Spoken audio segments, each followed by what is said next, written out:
Hi, I'm Brent Reed, and this is Downright Sports Batter Up. Today, in 1969, Willie Stargell was playing the Los Angeles Dodgers and hit the furthest home run in Dodger Stadium to this day. A little boy in Tibet was walking picking apples, and he found that ball. Let's start the show, everybody.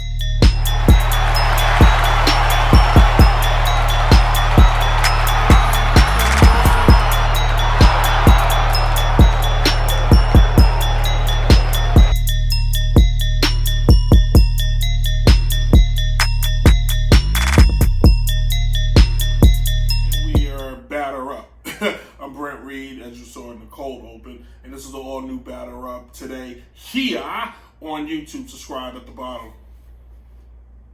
And today's show, we're going to touch on, in the Clubhouse, we're going to just talk about how to fix some franchises that have been at the bottom for way too long, and it's time for them to come to the top. But we kick every show off today with 3 up and 3 down, the 3 big news stories that came out this past week, starting with the San Diego Padres call up Luis Patino. He is a prospect, 27th in the MLB pipeline, so the kid has got some skills. He's a right-handed pitcher, 20 years old, 6 foot, 192 pounds, from Colombia, man. And he's going to look to get his MLB start sometime this week. The San Diego Padres looks like they're trying to go for it now. They're tied with the Los Angeles Dodgers for second out west right now. The Colorado Rockies are currently first, but either way, 8 teams for the National League will make the playoffs. The most ridiculous thing I've ever heard in baseball history, but we have that for us right now, and that's what we're looking at, so good luck to him. Moving on, Derek Jeter, from the captain to the CEO, went on defense for his Miami Marlins players, saying nobody went to a nightclub, nobody was hanging out, that the guys went out and had dinner with themselves, with teammates at home, or they went just to get stuff from the supermarket, and they were sick. Last week, the Marlins missed the entire week of baseball because the team, 17 players, including coaches, came down with the case of corona. That sounded like they bought beer. I'm sorry. They came down with the covert virus. I apologize. Miami returned to action yesterday. Thank goodness. So it looks like things are in an upward swing.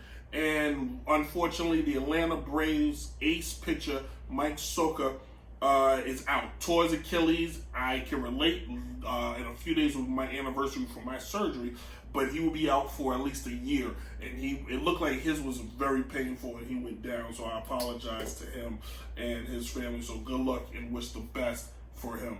Now, like last week, thanks to David Beam, loyal friend and viewer of the show, he liked the segment All In or Fold. And we're going to bring it back. We're going to all in and fold. Starting with Nick Castillo of the Cincinnati Reds.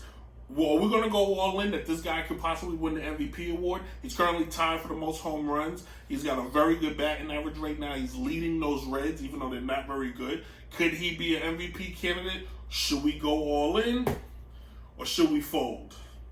I'm folding. I don't think Nick can hold it up. I think there's going to be better players in that National League that's going to emerge and end up ultimately taking votes from him. And teams that have a better record will eventually get that consideration, and he will end up losing that battle. Moving on to Lance Lynn of the Texas Rangers, formerly of the St. Louis Cardinals and the New York Yankees, and now is a Texas Ranger. Lance Lynn has one of the best ERAs in all of baseball right now. He's one of the better pitchers right now. Will he win the Cy Young? Interesting. I don't know if I'm going to go all in on him, but I may place a bet, and I may keep it going, and I'll check whatever you bet.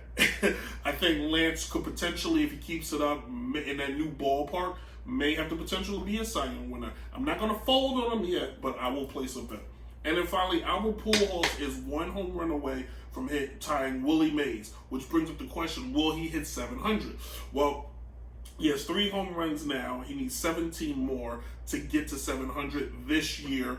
The question is, will he do it, period? I'm all in. I think Pujols has 17 home runs left in him. He's one of the greatest ball players we've ever seen. We will dedicate a whole show to him because he deserves that. So let me comment that now, because he needs a show just devoted to him, because I think we forget how great he is. So We place a little bets and little wagers. When we come back, we're going to the Clubhouse, and we're going to help fix some franchises. Next door, shall we? All right, check it out. So this is the Clubhouse, and today we're going to touch on a couple teams that just need to be fixed. The Pittsburgh Pirates, the Philadelphia Phillies, the New York Mets, the Seattle Mariners, and the Kansas City Royals. Why am I trying to fix these teams? Because I took a look at the most valuable teams in baseball, and the gap between the has and the has-nots is a huge gap. It's not like in football or even in basketball where the margin is even close. The most profitable franchise in the NBA is the New York Knicks, and they suck. So how in baseball is it reversed? Well, success breeds money to some degree in baseball. Kansas City won the World Series back in 2015. It bought them nothing. The Philadelphia Phillies were one of the best teams in the early 2000s. It seems done jack squat. So the problem is where in basketball and in football, excitement happens on the field. Baseball has a lot of lows. So these franchises, in my opinion, need to come up with some new inventive ways to make their teams better. Well, what did I decide? I just went into the old brain vault and came up with some things. Number one, these teams need to be the first to be innovative. Have more interaction. Be the first teams to have your players talking or your players on social media. Have a guy hit a home run, and as he's rounding the bases, he's on Snapchat. Or when he gets into the dugout, you can go on TikTok and see all the crazy, zany things the players do in the dugout with the high fives and the handshakes and the chewing the gum and all of that stuff. Be the first to be interactive. Draw the young ones, because what are people missing out on? The younger audience. The Yankees don't need any more fans. They're fine. The Cubs, the Dodgers, they have their niche. But if you're Pittsburgh, you're the Mets, and you're Philly, don't nobody know what you've done lately, especially Kansas City. Nobody knows about your history. Nobody cares. Seattle has not made the playoffs since 2001. I was in 10th grade. Yeah, I'm 34 now. Do the math.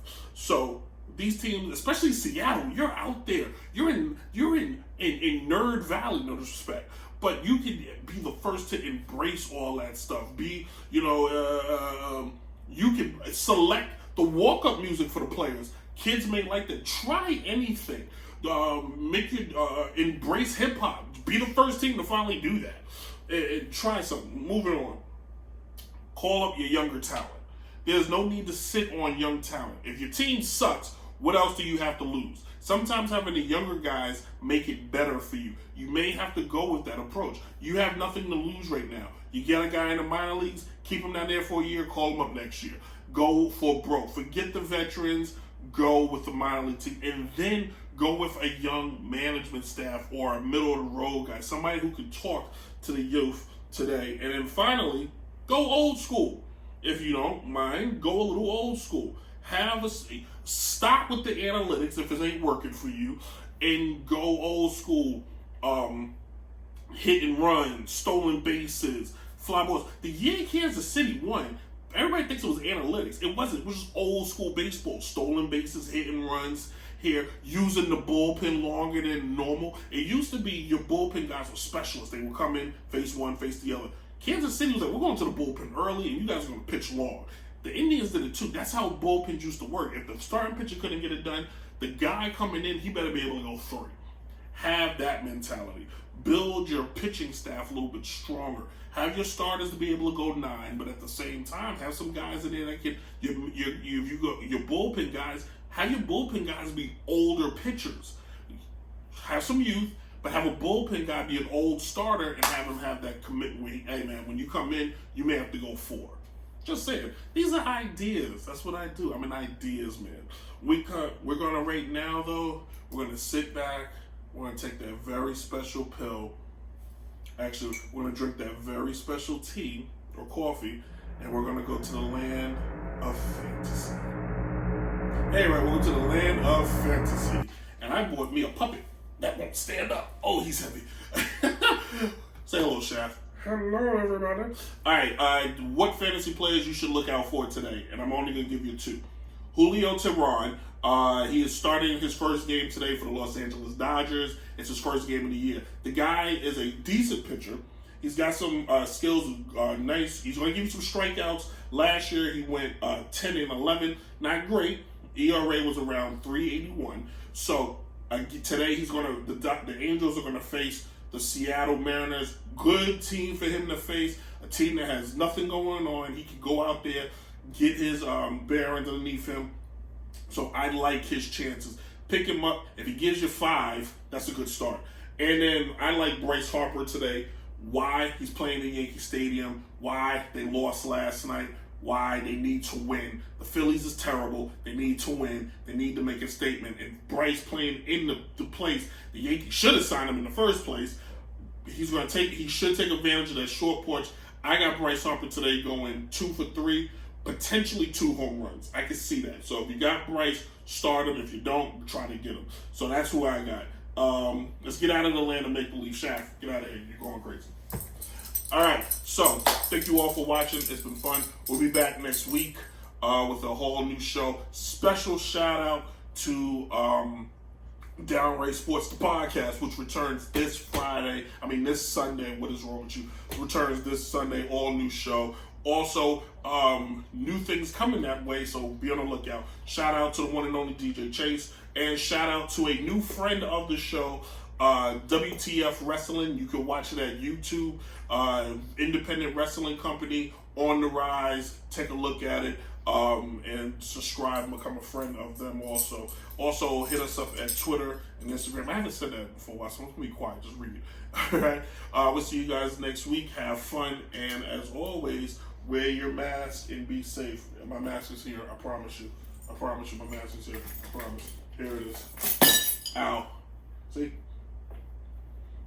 Mask it up. All right? Deuces.